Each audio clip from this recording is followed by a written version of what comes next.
Hello friends, यह कहानी परमहंस योगानंद जी की है। इसको फुलवाच करके ज़रूर सुनिएगा। आत्मा की पुकार। एक समय की बात है, भारत के गोरखपुर शहर में एक छोटे से घर में एक दिव्य बालक का जन्म हुआ। उसका नाम था मुकुंद लाल घोष, जो आगे चलकर परमहंस योगानंद के नाम से विश्व भर में जाने गए। बचपन से ही वे साधारण बच्चों की तरह नहीं थे। जब उनके मित्र खेल कूद में व्यस्त रहते हैं, तब मुकुंद ध्यान की गहरी अवस्था में खो जाते हैं। अक्सर लोग देखते कि वह घंटों पेड़ के नीचे बैठकर आंखें बंद किए किसी अदृश्य शक्ति से संवाद कर रहे हैं।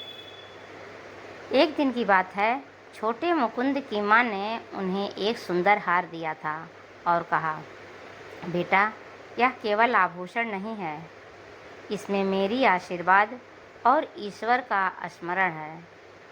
लेकिन कुछ समय बाद वह हार खो गया।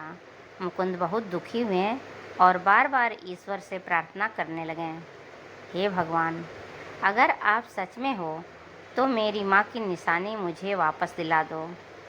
कई दिन बीते और अचानक एक सुबह वही हार उनके बिस्तर पर के पास रखा मिला। किसी ने उसे वहाँ नहीं रखा था।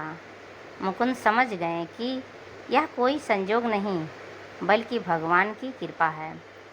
उसी क्षण उनके हृदय में यह निश्चय हो गया कि जीवन का सबसे बड़ा उद्देश्य ईश्वर से मिलन है।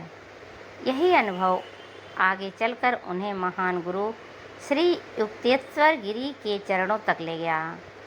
गुरु के संदिग्ध में उन्होंने सीखा कि सच्चा आनंद विहार की वस्तुओं में नहीं, बल्कि आत्मा और ईश्वर के मिलन में है। बाद में योगानंद अमेरिका गए और वहाँ उन्होंने क्रिया योग का संदेश फैलाया। हजारों लोगों ने उनसे ध्यान सीखा और आत्मा की शांति पाई। उन्होंने अपनी जीवन गाथा ऑटोग्राफी ऑफ ए योगी में लिखी, जो आज भी दुनिया भर में आत्मिक साधकों के लिए प्रकाश स्तंभ बनी हुई है। शिक्षा। परमहंस योगानंद की कहानी हमें यह सिखाती है कि सच्चे ईश्वर मन से पुकारने पर अवश्य उत्तर देते हैं। जीवन का परम उद्देश्य केवल भौतिक सुख नहीं, बल्कि आत्मा की शांति और ईश्वर से मिलन है।